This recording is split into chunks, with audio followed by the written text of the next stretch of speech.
దేవుని నామమునకు స్తోత్రములు కలుగునుగాక. హల్లెలూయా, హల్లెలూయా. ఈ రాత్రి ప్రభు మనలను జ్ఞాపకం చేసుకుని ఈ శ్రేష్టమైన సమయమును మనకిచ్చినందుకు మరొకసారి దేవునికి నా హృదయపూర్వకమైన వందనాలు తెలియజేస్తున్నాను. ఇది నా వాక్య భాగముగా ఈరోజు మనము వాక్యములో నుంచి పిల్లల్ని దైవ మార్గములో ఎలా పెంచాలి అనేది కొన్ని విషయాలు మనం జ్ఞాపకం చేసుకుందాం. మన పిల్లల్ని దైవ మార్గములో ఎలాగూ పెంచాలి అనే విషయాలలో మొదటగా మనం జ్ఞాపకం చేసుకుంటే ఎలా పెంచాలి అంటే ప్రార్థన చేయాలి కదా. ఎలా పెంచాలి అంటే ప్రార్థన చేయాలి. చూడండి, దేవుని వాక్యములో ప్రార్థన ఎలాగూ చేయాలి అనేది మనం చూసినట్లయితే విలాప వాక్యములు 2వ అధ్యాయము 19వ వచనములో దేవుని వాక్యం ఏమంటుంది అంటే, నీవు లేచి రేయి మొదటి జామున మొరపెట్టుము, నీ పసిపిల్లల ప్రాణము కొరకు నీ చేతులు ఆయన తట్టు ఎత్తుము అని దేవుని వాక్యము సెలవిస్తుంది. ఏం చేయాలంట? నీవు లేచి రేయి మొదటి జామున మొరపెట్టుము, నీళ్లు కుమ్మరించినట్లు ప్రభు సన్నిధిని నీ హృదయమును కుమ్మరించుము, నీ పసిపిల్లల ప్రాణము కొరకు నీ చేతులను ఆయన తట్టు ఎత్తుము అని సెలవిస్తుంది. చూడండి, మనం ఎప్పుడైతే లేచి రేయి మొదటి జామున మొరపెడతామో, పసిపిల్లల ప్రాణము కొరకు నీ చేతులు ఆయన తట్టు ఎప్పుడైతే నీవు ఎత్తుతూ ఉంటావో, మనము సామాన్యముగా అనేక విషయాల గురించి ప్రార్థన చేస్తూ ఉంటాం ఈ లోకంలో. అవునా? ప్రార్థన అందరం చేస్తాం. సామాన్యంగా మనం జ్ఞాపకం చేసుకుంటే ఇక్కడ వాక్యములో పిల్లల గురించి ప్రార్థన చేసే విషయం మనకి తెలియజేస్తుంది. ఈరోజు మనం జ్ఞాపకం చేసుకుంటే మనము అనేక విషయాల గురించి ఎప్పుడు కూడా ఏం చేస్తాము?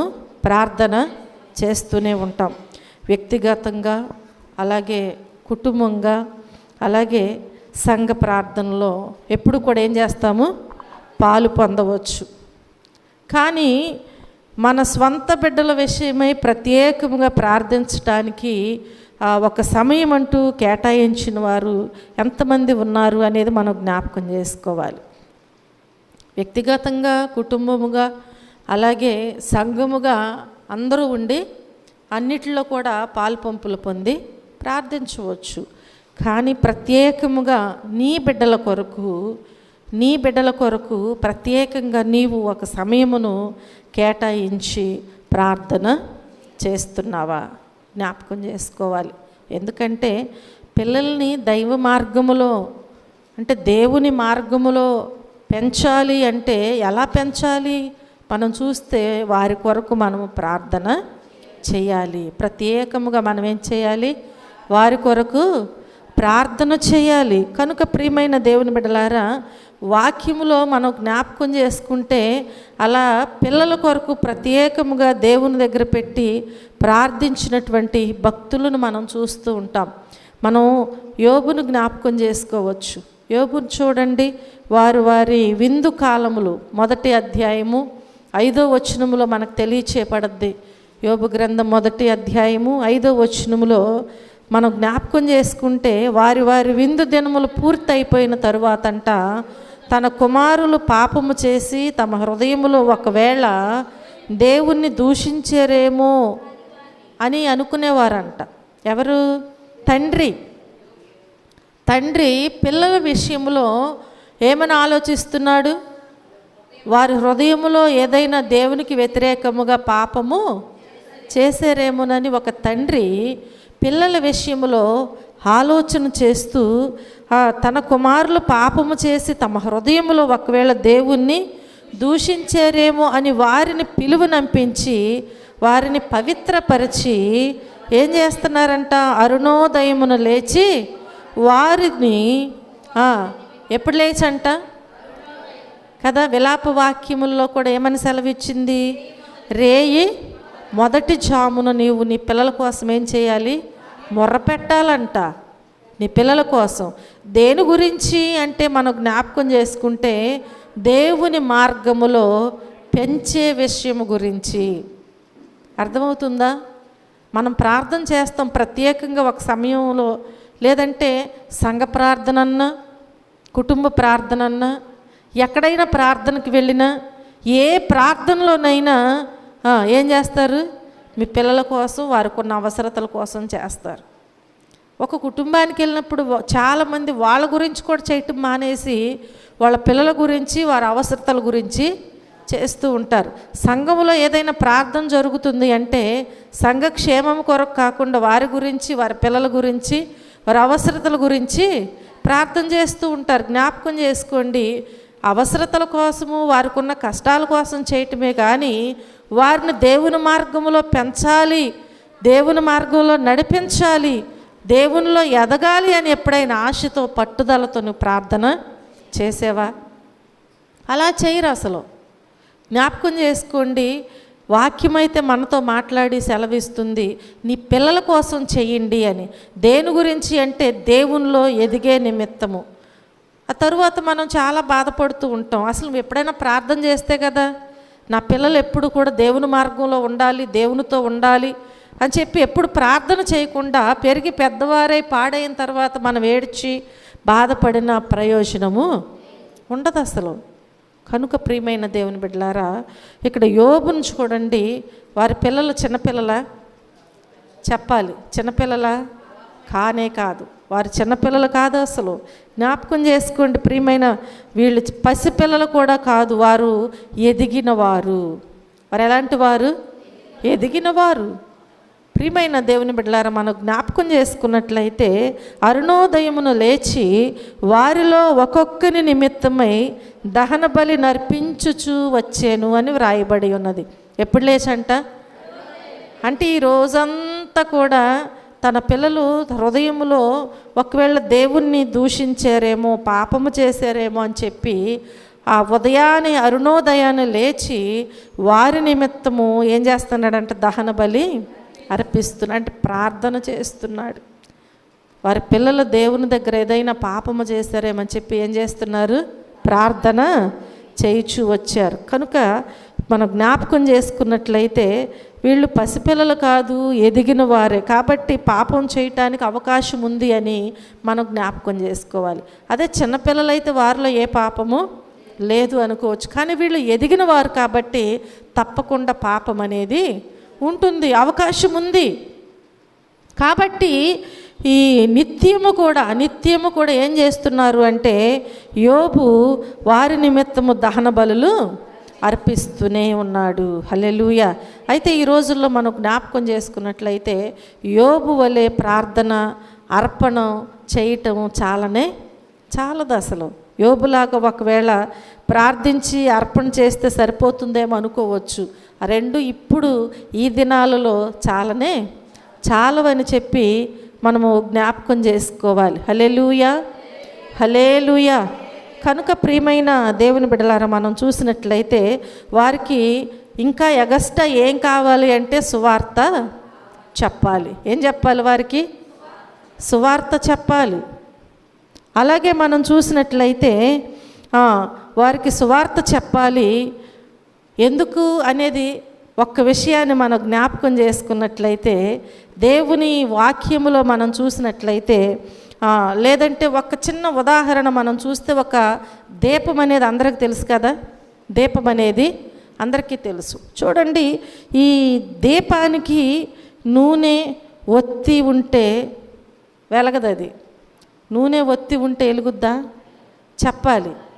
నూనె ఒత్తి ఉంటే వెలగదు. దానిని ఏం చేయాలి? అగ్నితో వెలిగించాలి. అవునా? ఏం చేయాలి?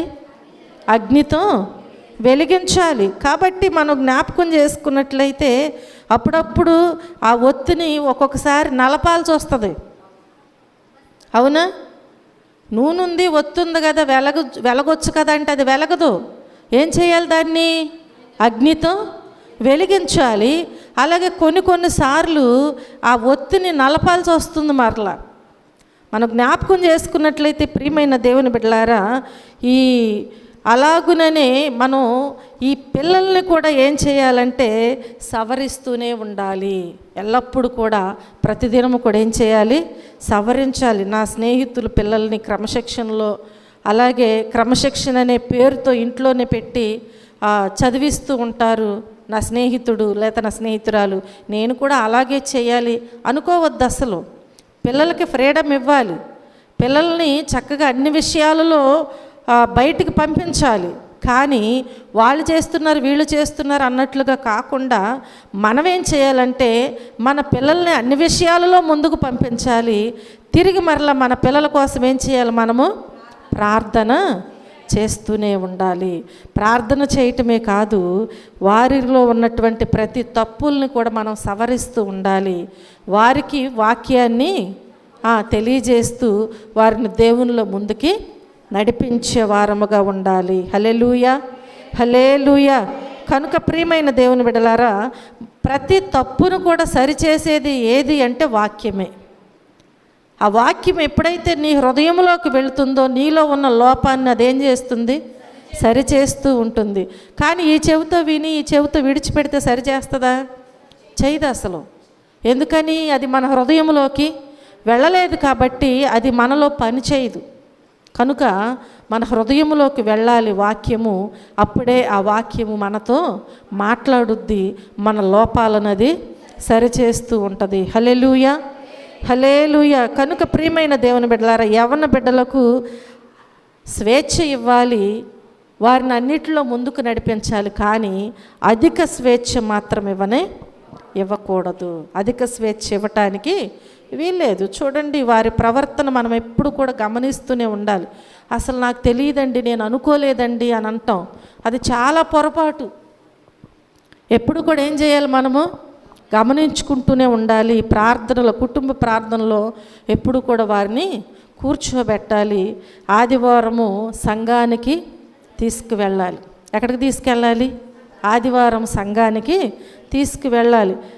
మనం జ్ఞాపకం చేసుకుంటే చాలామంది ఇంట్లో ఏం చేస్తారంటే, పిల్లలు ఉంటారు, భర్త ఉంటాడు, అందరూ ఉంటారు, కానీ వాళ్ళంతటికి వాళ్ళు రెడీ అయ్యి వచ్చేస్తారు అంతే. పిల్లల్ని తీసుకురారు, రావాలని కూడా వారికి చెప్పరు అసలు. ఈరోజు మనకి ఆదివారము ప్రార్థనకి వెళ్ళాలి కాబట్టి మీరు పెందలకాడ లేవాలి, పెందలకాడ రెడీ అవ్వాలి అని చెప్పటం అనేది ఉండదు. ఏం చేస్తారంటే వారికై వారు రెడీ అయిపోయి వచ్చేస్తారు. కానీ పిల్లలు అసలు వస్తున్నారా లేదా ఏమాత్రం కూడా పట్టించుకోరు. ఇలాంటి పరిస్థితులు మనం చూస్తూ ఉంటున్నాం. జ్ఞాపకం చేసుకున్నట్లయితే ఇది కరెక్ట్ కాదు. ఈరోజు ఉద్యోగానికి వెళ్ళట్లేదంటే నువ్వు పట్టించుకోకుండా ఉంటున్నావు తల్లివి, చెప్పాలి నాకు. స్కూల్కి వెళ్తలేదంటే పట్టించుకోకుండా ఉంటున్నారా? కాలేజీకి వెళ్ళట్లేదంటే కదా, ప్రతిదీ పట్టించుకుంటారు. కానీ ఆదివారము చర్చికి రావట్లేదనే విషయంలో పట్టించుకోరు. మరి ఎలా దేవునితో ఎదుగుతారు? వారు ఎలా దేవునితో సహవాసం చేస్తారు? ఎలా దేవుని దీవెనలు పొందుకుంటారు? వారిని మనమే మన చేతులారా మనం ఏం చేస్తున్నామంటే పక్కదోవకి పట్టించేస్తూ ఉంటున్నాం, నడిపిస్తూ ఉంటున్నాం. ప్రియమైన దేవుని బిడ్డలారా, జ్ఞాపకం చేసుకోండి. ప్రతి ఒక్కరూ కూడా వచ్చేటప్పుడు ఏం చేయాలి? ముందే అసలు పిల్లలకి చర్చికి వెళ్ళాలి, పెందలకాడ లేవాలి, రెడీ అవ్వాలని రెడీ చేసుకుని నీతో పాటు తీసుకురావాలి. ఒకవేళ ఒక్కరోజు 2 రోజులు లేట్ అవ్వచ్చు, కానీ వారికి అది అలవాటైపోతుంది ఇక రావాలి వెళ్ళాలి అని. అలా కాకుండా కొంతమంది ఏం చేస్తారంటే వాళ్ళు ఎప్పుడోసారి వస్తారులే మనం వెళ్ళిపోదామని చెప్పి వస్తారు. వాళ్ళు ఎప్పుడుకో, వాళ్ళకి పాటలతో సంబంధం ఉండదు, ప్రార్థనతో సంబంధం ఉండదు, వాక్యముతో సంబంధం ఉండదు, దేనితో సంబంధం ఉండదు. ఎప్పుడోసారి వచ్చారా వెళ్ళారా అన్నట్లుగా ఎక్కడో చోట కూర్చుని వెళ్తారు. తల్లిదండ్రులకి కనీసం నా పిల్లలు ఎక్కడ కూర్చున్నారు, బైబిల్ తీసుకొచ్చారా, వాక్యం చదువుతున్నారా, వింటున్నారా, ఇది కూడా ఉండదు అసలు. జ్ఞాపకం చేసుకోండి, నీ పిల్లలు దైవ మార్గములో నడవాలి అని నువ్వు ఆశపడుతున్నావు, కానీ నడిపించలేని స్థితిలో నీవు ఉన్నావని అర్థము చేసుకోవట్లేదు, గ్రహించుకోవట్లేదు. కనుక ప్రతి ఒక్కరూ కూడా ఏం చేయాలండి? తప్పకుండా నీ పిల్లల్ని, నీ కుటుంబాన్ని వెంట పెట్టుకుని దేవుని మందిరానికి రావాలి. అదే నీ పిల్లలకు నీవిచ్చేటువంటి గొప్ప బహుమానము. ఏదో అనుకుంటాం మనం, ఈ లోకంలో ఆస్తిపాస్తులు ఇచ్చేస్తున్నాం, చదివిచ్చేస్తున్నాం, ఉద్యోగాల కోసం మరి మనకు ఏది కావాలంటే అది ఇస్తున్నాం కదా అనుకుంటాం. కానీ దేవుని ఆశీర్వాదాలు లేకుండా ఈ లోకంలో ఎన్ని ఉన్నా వ్యర్థమే. కాబట్టి ముందు నీవు దేవుని మార్గంలో వారిని నడిపించు, దేవునితో సహవాసం చేసే కృపను వారికి అనుగ్రహించు.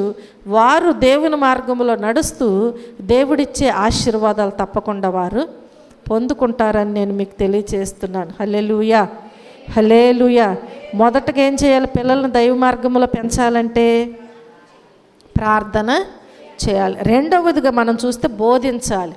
ఏం చేయాలి? రెండవదిగా బోధించాలి. చూడండి, ద్వితీయోపదేశకాండము 6వ అధ్యాయము 4 నుంచి 9వ వచనం వరకు మనం జ్ఞాపకం చేసుకున్నట్లయితే దేవుని వాక్యం ఈ రీతిగా తెలియచేస్తుంది.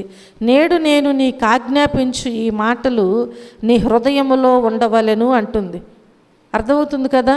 నేడు నేను నీకు ఆజ్ఞాపించు ఈ మాటలు నీ హృదయములో ఉండాలంట. నీవు నీ కుమారులకు వాటిని ఏం చేయాలి? అభ్యసింప చేయాలంట. దేవుడు నీతో ఏదైతే మాట్లాడుచున్నారో, దేవుని వాక్యము నీకు ఏదైతే బోధిస్తుందో దానిని నీవు ఏం చేయాలి? నీ పిల్లలకు అభ్యసింప చేయాలి. నీ కుమారులకు వాటిని అభ్యసింపజేసి నీ ఎంట కూర్చుండినప్పుడు, త్రోవను నడిచేటప్పుడు, పండుకొనున్నప్పుడు, లేచినప్పుడు వాటిని గురించే మాట్లాడాలంట. దేని గురించండి? అర్థమైందా? దేని గురించి? దేవుడు నీకేదైతే చెప్పారో, నీకేదైతే బోధిస్తున్నాడో దేవుడు, వాటిని గూర్చి నీవు నీ పిల్లలకంట కూర్చున్నా, పండుకున్నా, లేచినా, నడిచినా ఎప్పుడు కూడా వారికి ఏం చేయాలంట? నీవు బోధిస్తూనే ఉండాలంట. హల్లెలూయా, హల్లెలూయా. లేచినప్పుడు ప్రతి విషయంలో కూడా మాట్లాడాలి. సూచనగా నీ చేతికి కట్టుకోవాలంట. అంటే దేవుని ఆజ్ఞలను మన బిడ్డలకి బోధించాలి. దేవుడు నీకు ఒక ఆజ్ఞ ఇచ్చాడు కదా, ఆ ఆజ్ఞను తిరిగి నీ పిల్లలకు నువ్వేం చేయాలంట? వాటిని బోధించాలంట. అవి నువ్వు నేర్చుకుంటేనే కదా. అర్థమవుతుందా? దేవుడు నీకు ఒక ఆజ్ఞ ఇచ్చాడు, ఆ ఆజ్ఞ నువ్వు అనుసరిస్తేనే కదా, నువ్వు నేర్చుకుంటేనే కదా, వాటిని అనుసరించి నువ్వు నడిస్తేనే కదా నీ పిల్లలకు నీవు నేర్పించగలుగుతావు. ఒకవేళ నీవే నడవకుండా, నీవే వాటిని అనుసరించకుండా, నీవే వాటిని గైకొనకుండా ఉన్నట్లయితే నువ్వు ఇంకేం చెప్తావండి? అర్థమవుతుందా? ప్రియమైన దేవుని బిడ్డలారా, మొదట దేవుడు నీకు ఆజ్ఞాపించినప్పుడు నీవు వాటిని విను, చక్కగా గ్రహించు, గైకొను, తిరిగి నీ పిల్లలకు నీవు వాటిని బోధించు. అప్పుడు వారు నీ మాటలు వింటారు. హల్లెలూయా. మనమేం బోధిస్తామంటే పగలు, కక్షలు, ఇంకా రకరకాలు, చాలామంది అయితే అన్యాయాలు, అక్రమాలు, ఇంకా చాలా విషయాలు, బూతులని, అవని ఇవని వారికి నేర్పిస్తూ బోధిస్తూ ముందుకి నడిపిస్తూ ఉంటాం. ఇవి దేవుని మార్గంలోనికి చేర్చగలవా అంటే దేవునికి ఇంకా దూరం చేసేస్తాయి. అంటే నీ పిల్లల్ని నీవే నీ చేతులారా దేవునితో సహవాసం చేయకుండా ఏం చేస్తున్నావు? అపవాదికి అప్పగించేస్తూ ఉంటున్నావు. జ్ఞాపకం చేసుకోండి, ఈ రాత్రి దేవుడు మనతో చక్కగా మాట్లాడుతూ ఇవన్నీ మనకు తెలియచేస్తున్నారు. మన పిల్లలకంట దేవుడు మనకు ఆజ్ఞాపించిన విషయాలను మనం ఏం చేయాలి? వారికి బోధించాలి అని దేవుడు మనకు తెలియచేస్తూ ఉంటున్నారు. హల్లెలూయా, హల్లెలూయా. చూడండి, దేవుని మందిరానికి రాకుండా కొన్ని విషయాలలో ఆ తల్లిదండ్రులే ఆటంకంగా ఉంటారు. ఎందుకు అంటే వెళ్ళిన దగ్గర నుంచి అందరిని అంటలా, నేను కొంతమంది ఏం చేస్తారంటే పాస్టర్ గారి మీదో, సంఘం మీదో, విశ్వాసుల మీదో లేనిపోయినవన్నీ వెళ్ళిన దగ్గర నుంచి నువ్వు వచ్చింది దేవుని సన్నిధిలో దేవునితో సహవాసం చేయటానికి కానీ నీకు వేరే వాళ్ళు ఏ విధంగా ఉంటున్నారు అనేది నీకు అనవసరం. అవునా కాదా? మనం దేవునితో సహవాసం చేస్తున్నాం, దేవుని మాటలు వింటాకు వచ్చాం, దేవుని దగ్గర మొరపెట్టుకుంటాకు వచ్చాం. కాబట్టి ప్రార్థన సమయంలో ప్రార్థించు, వాక్యం సమయంలో వాక్యం విను, పాటల సమయంలో పాటలు పాడు, సంపూర్ణంగా దేవుణ్ణి ఆరాధించు. తిరిగి వెళ్ళి నీ పిల్లలకు వాటిని బోధించగలుగుతావు. అలా కాకుండా నీ మనసంతా, నీ హృదయం అంతా వేరే ఆలోచనలతో ఉండి నువ్వు ఇంటికి వెళ్ళిన దగ్గర నుంచి ఏం చేస్తావంటే, వాళ్ళు అలా చేశారు, వాళ్ళు ఎలా చేశారు, లేదంటే వాళ్ళు అట్లాగూ ఇట్లాగని వెళ్ళిన దగ్గర నుంచి ఏంటి బోధించేది? వ్యర్థమైన మాటలు. వ్యర్థమైన మాటలండి. ఈ వ్యర్థమైన మాటలు వారికి ఏం కలిగిస్తుందంటే, దేవుని మందిరం అంటేనే ఇష్టం లేకుండా ఉంటుంది. కాబట్టి ఇప్పుడు నీవు నీ చేతులారా నీ పిల్లల్ని ఏం చేస్తున్నావు? దేవునితో సహవాసం చేయకుండా పాడు చేస్తూ ఉంటున్నావు. అలా వద్దు. మొదట నీవు దేవుడు నీకు ఆజ్ఞాపించిన మాటలను విను, తిరిగి నీ పిల్లలకు నీవు వాటిని బోధించు. తప్పకుండా వారు దేవునితో సహవాసము చేస్తారు అని నేను మీకు తెలియజేస్తున్నాను. బోధించేవాడు ఎప్పుడైనా సరే కొన్ని పాటించాలి కూడా. అవునా? నేనైనా నీవైనా ఎవరైనా సరే బోధించేవారు ఏం చేయాలండి? కొన్ని పాటించవలసినటువంటి నియమాలు ఉంటాయి. అవి ఏంటి అని మనం చూస్తే, ఒకటి మనం జ్ఞాపకం చేసుకుంటే, దేవుడైన యెహోవాను పూర్ణ హృదయముతో ప్రేమించాలి. ఏం చేయాలి?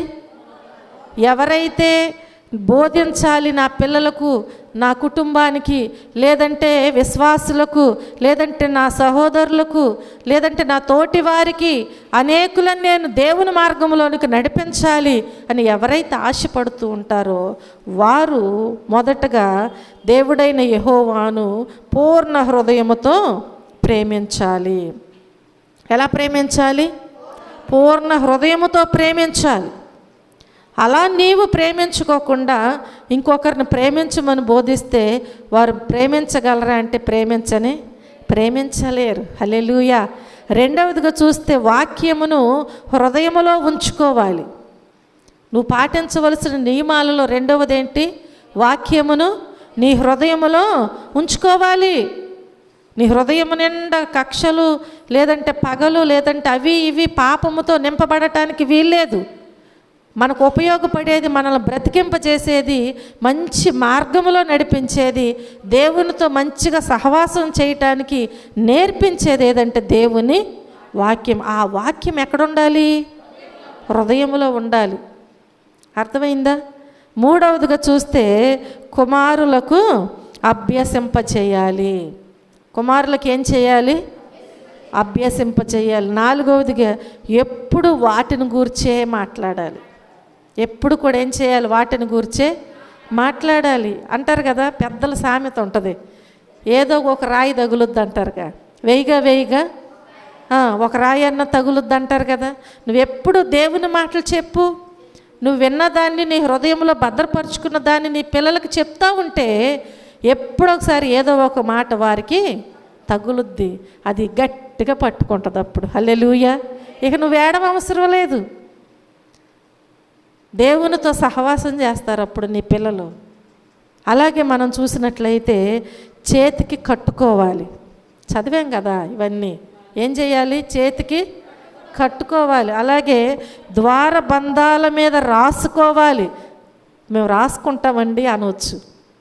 అసలు రాసుకునే పని లేకుండా చక్కగా ఫోటో ప్రేమలు వచ్చేసి మేము వాక్యాలు పెట్టేసుకుంటాం. అది కాదండి. నీ హృదయం అనే ద్వారబంధము మీద అది చెక్కబడాలి. హల్లెలూయా. ఇంట్లో గుమ్మాలకి, గోడలకి అందరూ పెట్టుకునేవే ఇవి. అలా కాదు. ఏముంది, సంవత్సరానికి ఒకసారి మార్చేసి కొత్త కొత్త వాక్యాలు పెట్టుకుంటూ ఉండొచ్చు. అలంకరణకి కొంతమంది, కాపుదలకని కొంతమంది కదా, చదువుకోవటానికి ఇట్లా రకరకాలుగా పెట్టుకోవచ్చు. ఇది కాదు.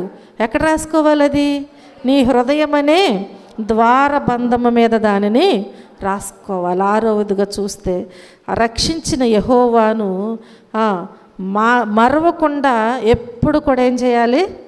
జాగ్రత్త పడాలి. 4 నుంచి 9 వరకు ఇవన్నీ వ్రాయబడి ఉన్నాయి. 4వ వచనం నుంచి 9వ వచనం వరకు ఇదంతా వ్రాయబడి ఉంది. నిన్నెవరైతే రక్షించారో ఆ దేవుణ్ణి మరువకుండా ఎప్పుడు కూడా నువ్వు జాగ్రత్తగా ఉండాలి. మనము ఆచరించలేనిదే మన బిడ్డలకి బోధించలేము. నువ్వు ఆచరిస్తేనే నీ పిల్లలకు నీవు బోధించగలుగుతావు. ఒకవేళ అలా చేస్తే వేషధారులం అవుతామని కూడా మర్చిపోవద్దు. దేవుడు అస్సలు ఒప్పుకోడు.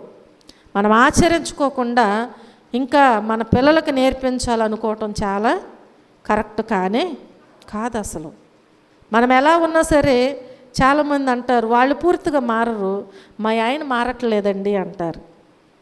వాళ్ళు పూర్తిగా మారరు అంటే దేవుడు చెప్పింది పూర్తిగా పాటించరు, మా పిల్లలు మారట్లేదండి అంటారు. నువ్వు ఎప్పుడైనా నీ పిల్లల కోసం ప్రార్థన చేసావా? నీతో పాటు చేయి పట్టుకుని ఎప్పుడైనా దేవుని మందిరానికి తీసుకొచ్చావా? వెళ్ళిన తర్వాత దేవుని విషయాలు ఎప్పుడన్నా నువ్వు నేర్పించావా?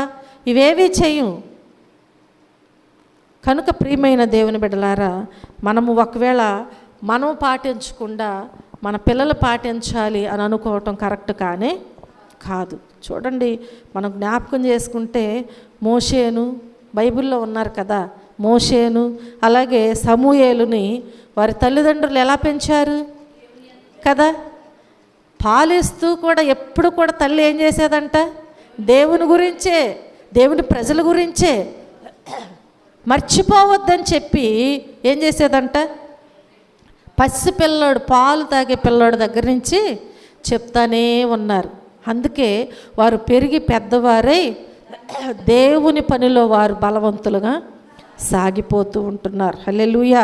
వారి తల్లిదండ్రులు పెంచిన విధానము వలన వారు ప్రవక్తలుగాను మార్గదర్శకులుగా వారు అయ్యారు. మరి మీరు మీ యొక్క పెంచిన విధానమును కూడా మనము జ్ఞాపకము చేసుకుంటూ ఉండాలి. చూడండి, మూడవదిగా చూస్తే వారికి త్రోవ నేర్పించాలి. ఏమి నేర్పించాలి? త్రోవ నేర్పాలి. వాక్యంలో ఉంది కదా, సామెతల గ్రంథములో మనం జ్ఞాపకం చేసుకుంటే 22:4 బాలుడు నడవవలసిన త్రోవను వానికి నేర్పుము, వాడు పెద్దవాడైనప్పుడు దాని నుండి తొలగిపోడు. బిడ్డలు బుడిబుడి అడుగులు వేసేటప్పుడు వారికి చేయూతనిస్తూ ఉంటాం. ఎంతో మనకు ముచ్చట. నడవనప్పుడు పడుస్తూ లేస్తూ నడుస్తున్నప్పుడు చూసి మురిసిపోతూ ఉంటాం. చిన్న చిన్న అడుగులు వేస్తూ ఉంటే ఏం చేస్తాం? మనం వారికి చెయ్యిచ్చి పడిపోతావని నడిపిస్తూ ఉంటాం. ఇంట్లో నడక కాస్త నేర్చుకుని నడుస్తుంటే తర్వాత జాగ్రత్తలు చెప్తూ ఉంటాం. జాగ్రత్త నాన్న, పడిపోతావని. ఏం చేస్తాం? మొదట చెయ్యినిస్తాం, ఆ తర్వాత జాగ్రత్తలు వారికి చెప్తూ ఉంటాం. మరి పెద్దవాడైన తర్వాత హద్దు దాటుతుంటే సరిచేయాల్సినటువంటి బాధ్యత ఎవరిదండి? చేయూతనిచ్చావు, చేయిచ్చావు, జాగ్రత్తలు చెప్పావు. పెరిగి పెద్దవాడైపోయి హద్దు దాటిపోతున్నప్పుడు కూడా వాడిని సరిచేయవలసినటువంటి బాధ్యత ఎవరిదండి? జ్ఞాపకం చేసుకోండి. పిల్లలకు వేలు పెట్టి దగ్గరుండి మరి స్కూల్కి పంపిస్తూ ఉంటాం. సండే స్కూల్కి పంపిస్తాక ఇష్టపడతారా? జ్ఞాపకం చేసుకోండి. వేలు పెట్టి స్కూల్కి క్రమం తప్పకుండా ఒక్కరోజు మానకుండా టయానికి పంపించాలి. పంపిస్తారు లేదా? టయానికి పంపించాలి. వాళ్ళకి జ్వరం వచ్చినా బాగోపోయినా సరే స్కూల్కి వెళ్ళాల్సిందే. కానీ సండే స్కూల్కి పంపించండి అమ్మ పిల్లలని అంటే పంపిస్తారా? పంపించరు. అసలు వాళ్ళు ఎక్కడ ఆడుకుంటున్నారో కూడా వీళ్ళకి తెలియదు. ఎందుకని? స్కూల్కి వెళ్ళకపోతే ఫీజులు కడుతున్నాంగా, బాధ. సండే స్కూల్కి ఫీజు కట్టం కదా, అందుకే వీళ్ళకి ఏముండదు, శ్రద్ధ ఉండదు. ప్రియమైన దేవుని బిడ్డలారా, జ్ఞాపకం చేసుకోండి. మరి మనం దేవుని వాక్యాన్ని దగ్గరుండి ఎందుకు నేర్పలేకపోవచ్చున్నామో కూడా మీరు గ్రహించుకోవాలి. దేవుని వాక్యాన్ని దగ్గరుండి నేర్పు. అప్పుడు అది నేర్చుకున్నప్పుడు వారు ఏ విధముగా ముందుకు సాగుతారనేది నీవు తెలుసుకోగలుగుతావు. హల్లెలూయా, హల్లెలూయా. అలా ఒకవేళ నేర్పకపోతే యాకోబు మనం జ్ఞాపకం చేసుకున్నాం. అలా ఒకవేళ నేర్పుకోకుండా తల్లిదండ్రులు ఉన్నట్లయితే ఆదికాండంలో యాకోబు గురించి తెలియచేయబడద్ది. 37వ అధ్యాయం అంతా ఏం చేస్తున్నాడండి? తండ్రిని మోసం చేస్తూ ఉంటున్నాడు. అలాగే మనం జ్ఞాపకం చేసుకున్నట్లయితే మొదటి సమూయేలు గ్రంథములో తల్లిదండ్రులు ఒకవేళ నేర్పించకపోతే అక్కడ చూస్తాం మనం, ఏలీని చూస్తాం. మనం ఏలీ కుమారుల పరిస్థితి చూస్తాం. దేవుని వాక్యాన్ని మనము నేర్పించకపోతే వారు ఏమైపోతున్నారనేది మనము గ్రహించుకోవాలి. దావీదును మనం జ్ఞాపకం చేసుకున్నట్లయితే చూడండి, ప్రియమైన దేవుని బిడ్డలారా, సమూయేలు గ్రంథములో ఉంటుంది. మొదటి సమూయేలు 1వ అధ్యాయము 9వ వచనంలో చాలా బాధపడ్డారు. చూడండి, బాలుని హృదయంలో మూఢత్వము ఏం చేస్తుందంటే స్వాభావికముగానే పుడుతుందంట.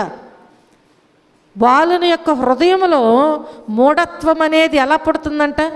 స్వాభావికముగానే పుడుతుందంట, శిక్షాదండము దానిని తోలివేస్తుందంట. శిక్షాదండము దాన్ని ఏం చేస్తుంది? 22:15 సామెతల్లో ఉంటుంది. కనుక చిన్నపిల్లోడని చెప్పి మనం విడిచిపెట్టడానికి వీల్లేదు. కనుక ప్రియమైన దేవుని బిడ్డలారా, చిన్నపిల్లలని అనుకొనక చిన్నతనము నుంచే దేవునితో దైవ మార్గములో నడిపించడానికి మనం వారికి ప్రోత్సాహపరిచే వారముగా ఉండాలి. హల్లెలూయా, హల్లెలూయా.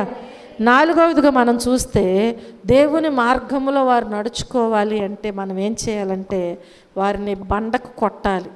అమ్మో ఇదేంటి బండకు కొడతావేంటి కదా, బండకేసి పిల్లల్ని ఎవరైనా కొడతారా? కొట్టరు. దేవుని వాక్యం సెలవిస్తుంది ఎక్కడ కొట్టమని, బండకు కొట్టమంటుంది. హల్లెలూయా. చూడండి, కీర్తనల గ్రంథము 137వ అధ్యాయములో మనం జ్ఞాపకం చేసుకున్నట్లయితే 137వ అధ్యాయము 9వ వచనములో చూస్తే దేవుని వాక్యం అంటుంది కదా, నీ పసిపిల్లలను పట్టుకొని వారిని బండకు వేసి కొట్టువాడు ధన్యుడు అని ఉంది. హల్లెలూయా. ఏం చేయాలంటే నీ పసిపిల్లలను పట్టుకుని వారిని బండకు వేసి కొట్టువాడు. ఈ వచనం మనం జ్ఞాపకం చేసుకుంటే బబులోను గూర్చి చెప్పబడింది. ఇది ఈ వచనము బబులోను గూర్చి చెప్పబడింది. ఈ బబులోను బాబేలు నుండి వచ్చిందనమాట. ఈ బబులోను బాబేలు నుండి వచ్చింది. ఈ బాబేలు అనగా కలవరము, బాబేలు అనగా కలవరము. కాబట్టి ఈ పట్టణము నాశనమునకు పాత్ర అయింది.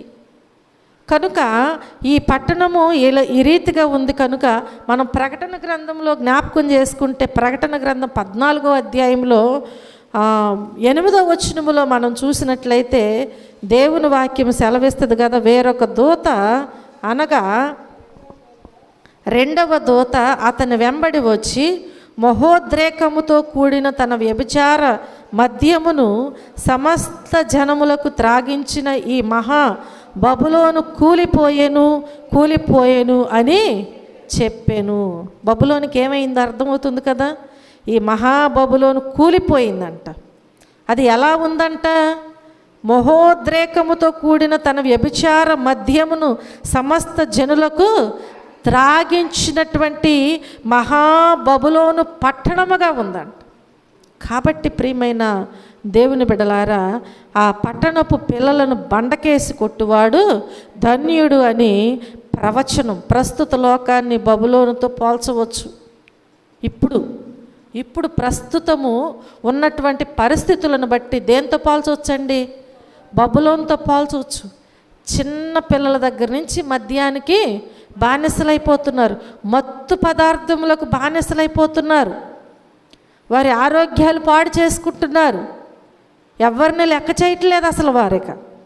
కనుక ప్రస్తుతము మనము జ్ఞాపకం చేసుకుంటే ఈ లోకాన్ని బబులోనుతో పోల్చవచ్చు అనమాట. అయినా ఈ లోకాన్ని రక్షించడానికి నిషేధించబడిన రాయిగా చూడండి, కీర్తనల గ్రంథము 18వ అధ్యాయము 25లో మనకు తెలియచేయబడుద్ది, నిషేధించబడిన రాయి. హల్లెలూయా, హల్లెలూయా.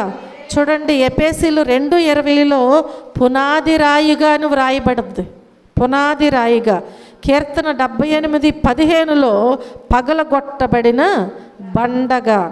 1 కొరింథీ 10:4లో ఆత్మ సంబంధమైన బండగా. చూడండి, తన్ను తాను బలపరుచుకొనుచున్నాడు అనమాట, తన్ను తాను బయలుపరుచుకుంటున్నాడు. మన దేవుడు తన్ను తాను ఏం చేస్తున్నారు?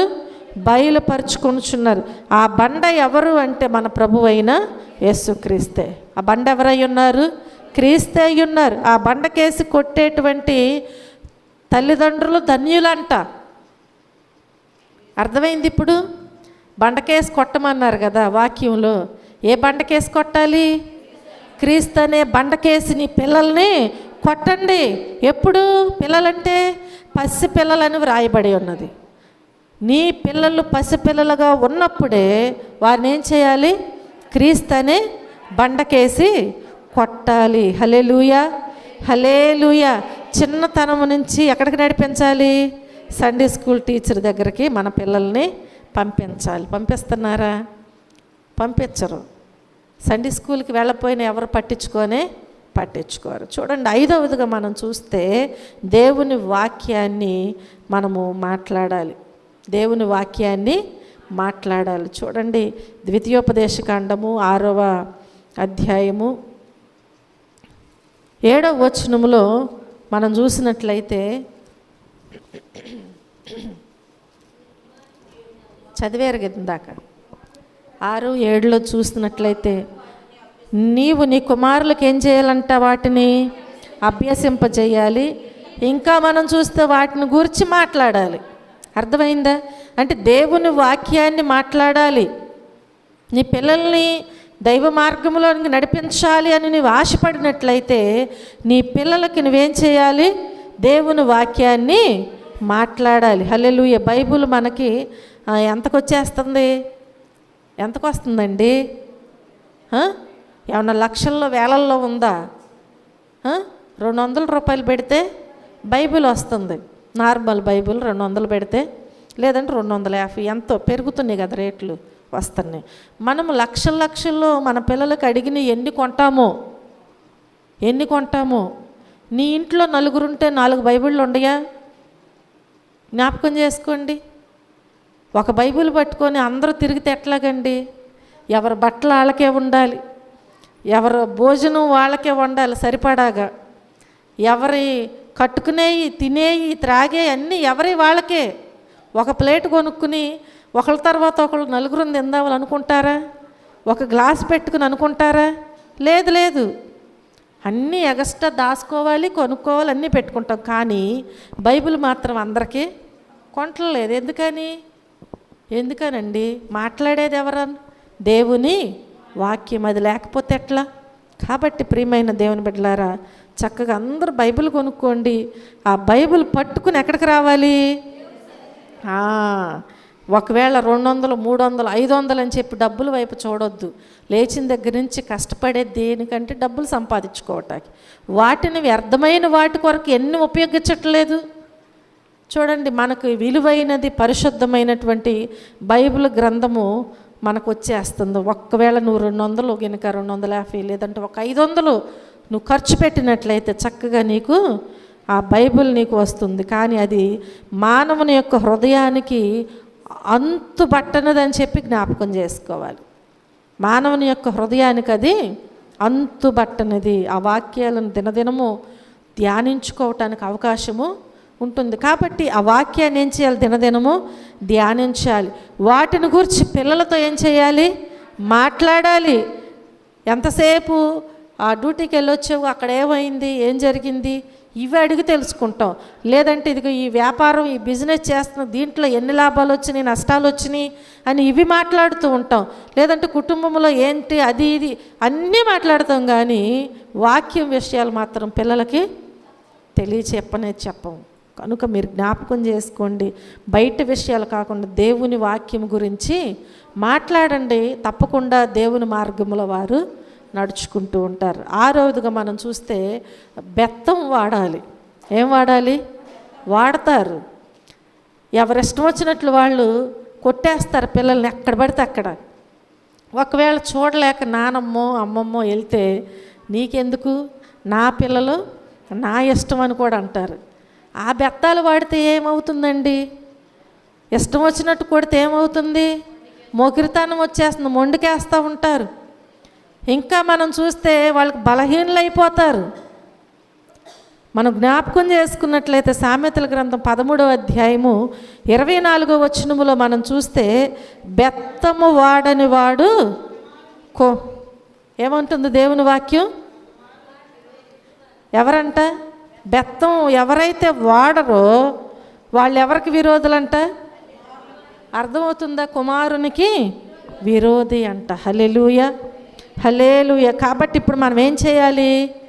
బెత్తం వాడాలి. వాడుకోకుండా పెంచితే ఇట్లాగే ఒక కుమారుడంట చిన్నప్పటి నుంచి దొంగతనాలు చేస్తున్నాడంట. స్కూల్కి వెళ్ళి ఆ పెన్సిళ్ళు, రబ్బర్లు, లేదంటే అవేంటి బలపాలు, ఆ తర్వాత పెన్నులు, బుక్కులు రోజుకొకటి తెస్తుంటే తల్లికి చూపిస్తుంటే ఏం చేస్తుంది? అబ్బా, నా కుమారుడు ఎంత తెలివైన వాడో, ఎంత చురుకైన వాడో, అని సంతోషిస్తుంది. కొంచెం పెరిగే కొందికి ఆ బలపాలు ఆ పెన్సిల్లో తెస్తాడా? పెద్ద దొంగతనాలు చేస్తాడు కదా. అలా కొంచెం కొంచెం పెరుగుతున్నాడు. ఎక్కడికి వెళ్ళినా సరే ఆ అలవాటు మార్చుకోవట్లేదు. ఎందుకని? తల్లి ఏం బెత్తం వాడట్లేదు కదా. ఇప్పుడు పెరిగి పెద్దవాడే పెద్ద దొంగతనాలు చేసాడు. ఆఖరికి వాడికి ఉరిశిక్ష వచ్చిందంట. ఇప్పుడు వాడిని నువ్వేదన్నా కోరుకోరా నాయనా, ఉరిశిక్ష చేసే ఖైదీని అడుగుతారు కదా, ఏంటి నీ కోరిక ఏంటని, మా అమ్మతో మాట్లాడాలి అన్నాడంట. సరే అవకాశం వచ్చింది, పిలిస్తేనంట చెవు గట్టిగా కొరికేశాడంట. ఏంటి అంటే, ఆనాడే నువ్వు ఒకవేళ నన్ను గద్దించినట్లయితే ఈరోజు నాకు ఈ శిక్ష, ఆ రోజు బెత్తం వాడినట్లయితే నాకు ఈ శిక్ష వచ్చేది కాదు కదా. అవును కదండి. పిల్లల విషయంలో బెత్తం వాడుకోకుండా మనము దేవుని మార్గంలో ఎలా నడిపించగలుగుతాం? జ్ఞాపకం చేసుకోండి, బెత్తము వాడని వాడు కుమారునికి విరోధి అంట. మోషే గొర్రెలు కాయటానికి వాడిన కర్ర దేవుని కర్రగా మారిపోయింది. అవునా? ఆ కర్ర దేనికి వాడాడు? మీకు డౌటు ఈ విషయంలో, ఆ కర్రేనంటావా? ఆ కర్ర ఈ కర్ర ఒకటేనా? డౌట్ వచ్చేస్తుంది. దేవుడు అన్నాడు కదా, నీ చేతిలో ఏముందయ్యా అని. అప్పటికి ఏ కర్ర ఉంది? గొర్రెలు కాసే కర్రే. ఆ కర్ర ఇప్పుడు దేవుడు ఎలా మార్చాడండి? దేవుని కర్రగా మారింది. హల్లెలూయా. కనుక ఇశ్రాయేలీయులను నడిపించటానికి ఆ కర్ర ఉపయోగపడింది. అవునా?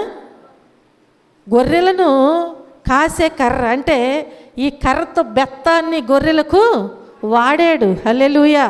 కాబట్టి ఇప్పుడు దేవుడు ఏం చేశాడు? ఆ కర్రగా మారి ఇశ్రాయేలుని నడిపించటానికి, ఎర్ర సముద్రం పాయలుగా చేయటానికి వాడబడింది అదే కర్ర. కనుక మనం జ్ఞాపకం చేసుకుంటే యెషయా మొద్దు నుండి పుట్టిన చిగురు యేసుక్రీస్తు. యెషయా మొద్దు నుండి పుట్టిన చిగురు యేసుక్రీస్తు. మన బిడ్డలకు ఆయన తాకిడి అవసరం. ఆయన వాడుకునే దుడ్డు కర్ర, దండము, శక్తి కలిగినటువంటి వాక్యమే. హల్లెలూయా. కనుక ఆ వాక్య గద్దింపు నీ బిడ్డలకు అవసరమని చెప్పి నువ్వు జ్ఞాపకం చేసుకో.